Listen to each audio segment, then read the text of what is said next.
ये जो ट्रांसक्रिप्शन है इसको समझने के लिए हमें ट्रांसक्रिप्शन यूनिट को समझना बहुत ज़रूरी है। ठीक है, ये ट्रांसक्रिप्शन यूनिट क्या है, इसके क्या फीचर्स हैं। इसके बच्चों 3 फीचर्स होते हैं। ये ट्रांसक्रिप्शन यूनिट है। ट्रांसक्रिप्शन यूनिट हम उस एरिया को बोलेंगे डीएनए को जहाँ पर ट्रांसक्रिप्शन होगा।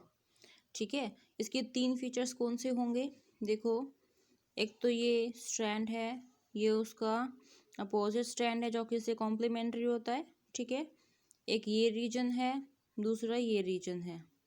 ठीक है, आपको पोलैरिटी याद रखनी है क्या, 5 प्राइम टू 3 प्राइम। अगर एक स्ट्रैंड है तो दूसरा स्ट्रैंड होगा वो क्या होगा, 3 प्राइम टू 5 प्राइम। ठीक है, और जो ट्रांसक्रिप्शन होगा वो किस डायरेक्शन में होता है बच्चों, 5 प्राइम टू 3 प्राइम की डायरेक्शन में होगा। ये आपको याद रखना है। ठीक है, तो मैंने आपको बताया था कि एक स्ट्रैंड जो है डीएनए का सिर्फ वही ट्रांसक्राइब्ड होगा इनटू द आरएनए। ठीक है, तो वो जो स्ट्रैंड होता है जिसके अंदर सीक्वेंस पाई जाती है कि वो उसमें उससे आरएनए बनेगा या प्रोटीन बनेगा, उस स्ट्रैंड को हम बोलेंगे टेम्पलेट स्ट्रैंड।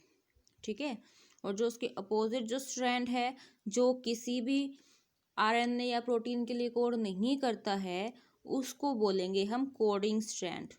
ठीक है, जहाँ जिस रीजन में ट्रांसक्रिप्शन स्टार्ट होगा उस रीजन को बोला जाएगा प्रमोटर रीजन, और जिस रीजन पर ये प्रोसेस स्टॉप हो जाएगी या टर्मिनेट हो जाएगी उस रीजन को हम बोलेंगे टर्मिनेटर रीजन। क्लियर ये चीज़। अब बच्चों हमें ये पता कैसे लगता है कि प्रमोटर रीजन कौन सा है और टर्मिनेटर रीजन कौन सा है, तो बच्चों ये डिपेंडेंट होता है कोडिंग स्ट्रैंड पर। ठीक है, कोडिंग स्ट्रैंड के अकॉर्डिंगली हम ये डिसाइड करते हैं कि प्रमोटर रीजन कौन सा होगा और टर्मिनेटर रीजन कौन सा होगा। जो कोडिंग स्ट्रैंड है इसका 5 प्राइम एंड जहाँ पर है, मैंने बताया था कि 5 prime end to 3 prime direction में होता है ये ट्रांसक्रिप्शन।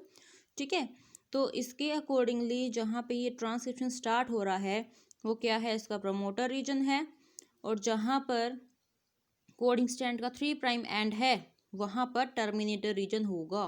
क्लियर ये चीज़। अब ये ट्रांसक्रिप्शन होता कैसे है, तो बच्चों यहाँ पर एक एंजाइम वर्क करता है और उसका नाम होता है आरएनए पॉलीमरेज।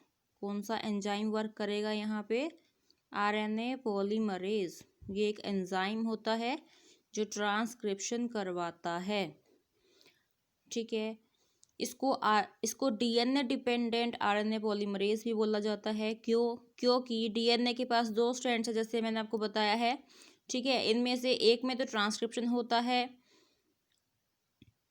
ठीक है, यानी कि ये एक स्ट्रैंड है जो ट्रांसक्रिप्शन होगा, और इसी वजह से जो आरएनए पॉलीमरेज है वो डीएनए डिपेंडेंट कहलाएगा, और ये भी किस डायरेक्शन में वर्क करता है, 5 प्राइम टू 3 प्राइम डायरेक्शन में।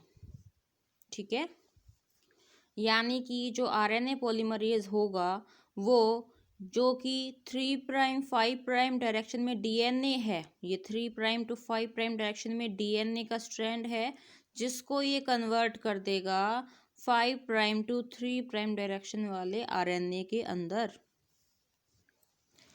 अब मान लो ये एक डीएनए है। ठीक है, और इसके अंदर एक सीक्वेंस है जीन की जो कि कोड कर रही है एक पेप्टाइड के लिए। ये कोड कर रहा है किसके लिए, सिंगल पेप्टाइड के लिए। तो इसलिए इसको हम क्या बोलेंगे, मोनोसिस्ट्रोनिक। क्या बोलेंगे, मोनोसिस्ट्रोनिक। ठीक है, अगर मान लो एक ऐसा यहाँ पर डीएनए है जिसके अंदर ऐसे जीन्स है जो कि 2 या 2 से ज़्यादा अलग अलग प्रोटीन्स के लिए या एंजाइम्स के लिए कोड करते हैं, तो देखो बच्चे कैसे, ये इन्होंने आरएनए बनाया पहले, देन इन्होंने प्रोटीन बना दिया, अलग अलग प्रोटीन्स बना दिए।